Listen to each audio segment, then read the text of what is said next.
Hi everyone, welcome to today's episode of Have You Heard? And today is a Genesis Day, and here's what we're listening to.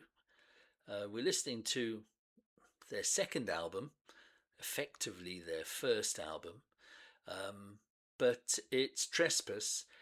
We're listening to Dusk, which is the shortest song on the album, the only song that's less than 6 minutes. But I'm afraid I love it. And I think that it shows an early Peter Gabriel really coming to terms with how to deliver a song. I think his vocals here are really wonderful, particularly for his lack of experience and the early stage in their career. Trespass was released on the 23rd of October 1970.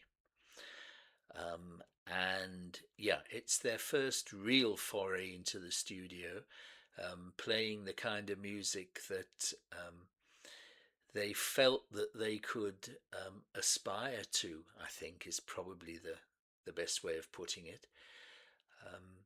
So let's listen to it, and then we can chat about it afterwards. You know I like to have a little chat. If you're new to the channel, welcome. If you're a Genesis fan, we have a Genesis playlist attached below that you can dig around in and see what you would like to hear. There's lots of other stuff as well. There's 175 other songs, all in various playlists. So please have a look. But if you enjoy, like and subscribe. And welcome to the family. Here we go. We're going to be listening to Dusk from Trespass.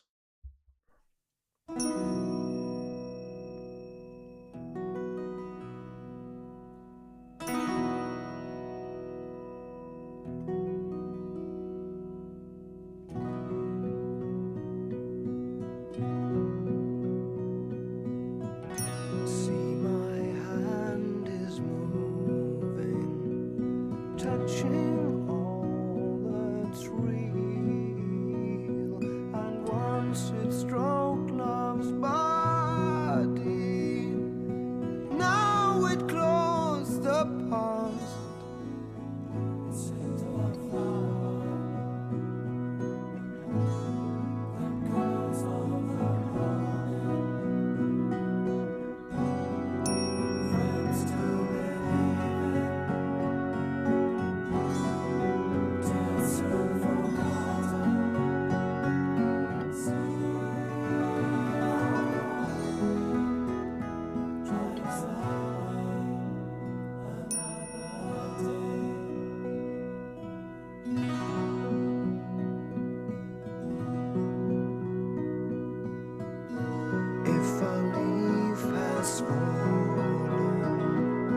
does the tree lie broken?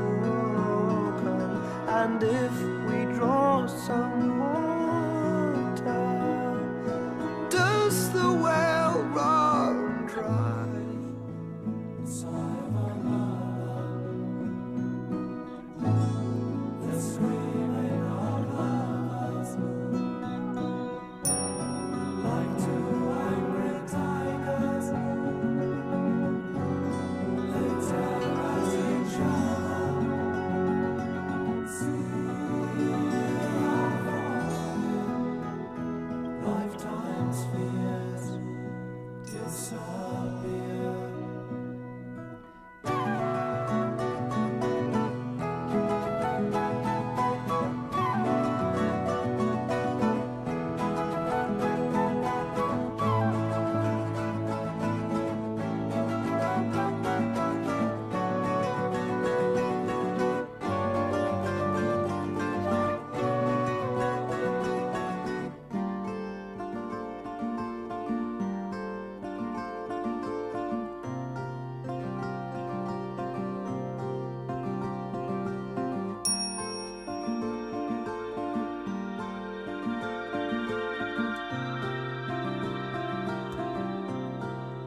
so Jesus suffered, heaven could not see him, and now my ship is sinking. The captain stands alone. Upon a chessboard, a false hope I got will now destroy me. But wait, on the horizon, a new dawn seems to be rising. Never to recall this passerby, born to die.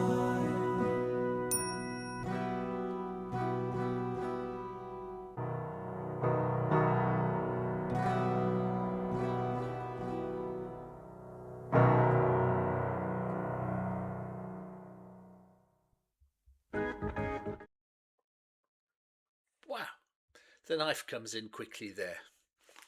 Hardly got a chance to put my finger down there. The piano right at the end, those couple of piano chords end the song on such an eerie note, I think.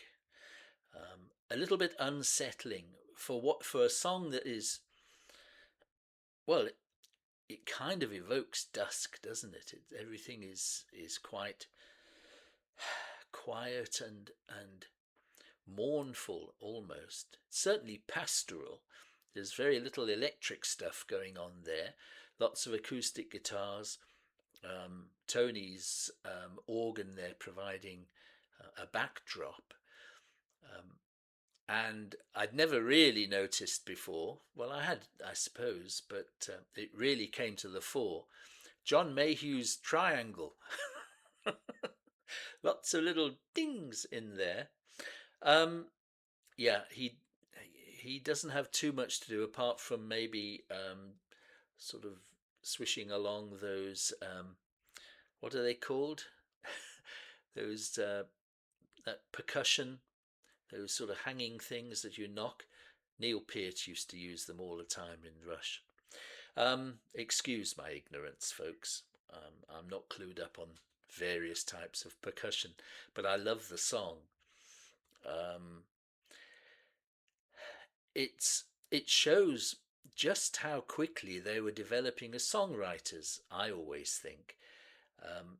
And as I said at the beginning, Peter Gabriel's delivery it's heartfelt. He puts in a performance. The way his voice breaks almost, showing the pain, showing the anxiety. It's a great song, and it comes in between Stagnation and The Knife on side 2 of the original album. Sort of probably the two best known songs of the album, but it just kind of jostles in for space there and provides a natural break, I think, in the flow of the album. I like it very much. It's such a fascinating time in British rock, British prog, I guess. This was released in October 1970. So that means it's about a month, 2 months after Yes had put out Time and a Word, and about 6 months before, or less before, Yes put out the Yes album.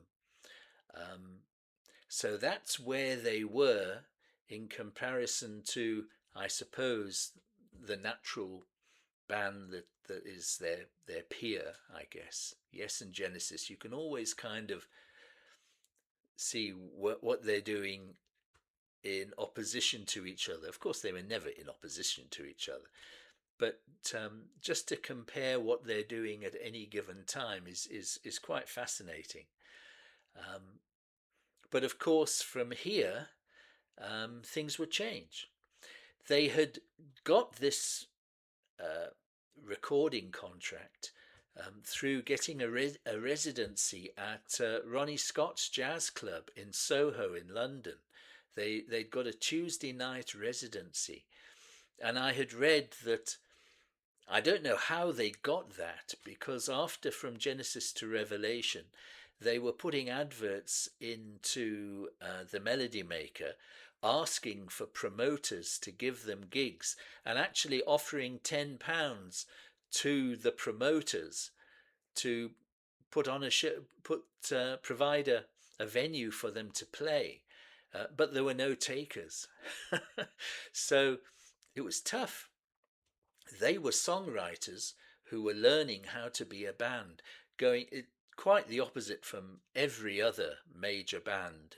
Always started off as a bunch of guys who wanted to play and eventually learned how to write songs. Genesis, it was the other way round.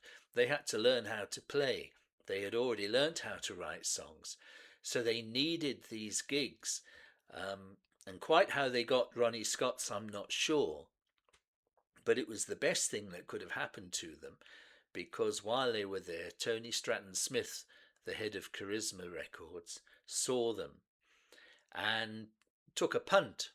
He had his headline act, The Nice, had just split, and he had no more headline act, and he needed somebody to take their place on the roster.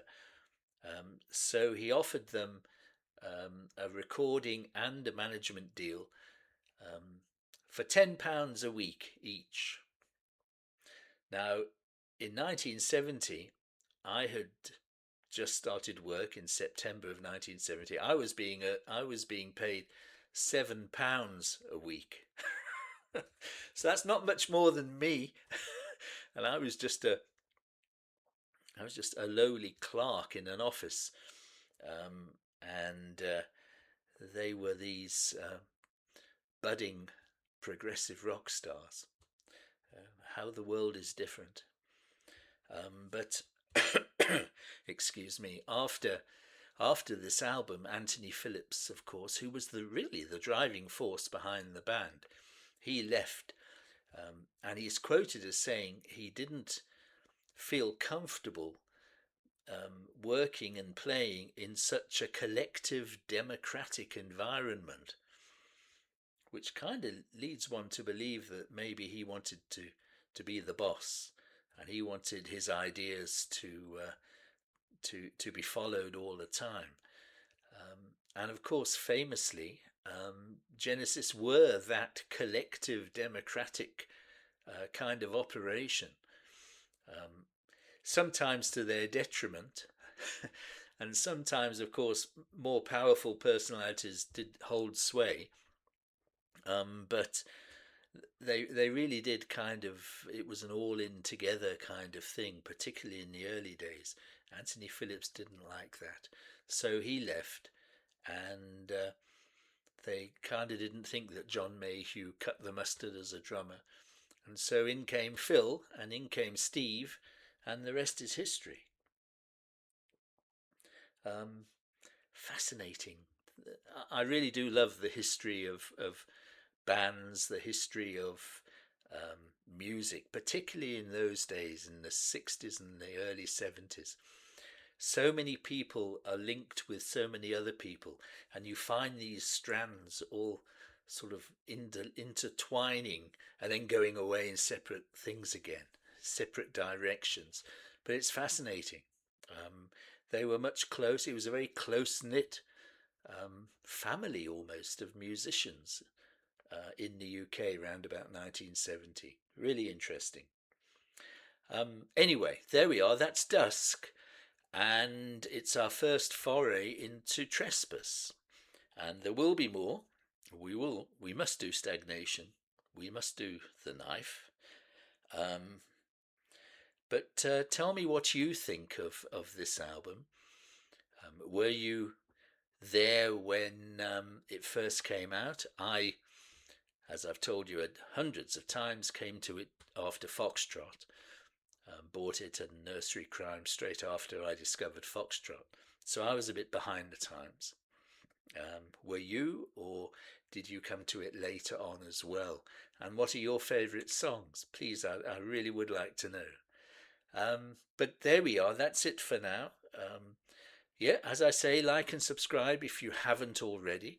If you have subscribed but you like the video, please, a little thumbs up will be very helpful. And I look forward to seeing you on our next video, which will be out soon. But until then, cheers everybody.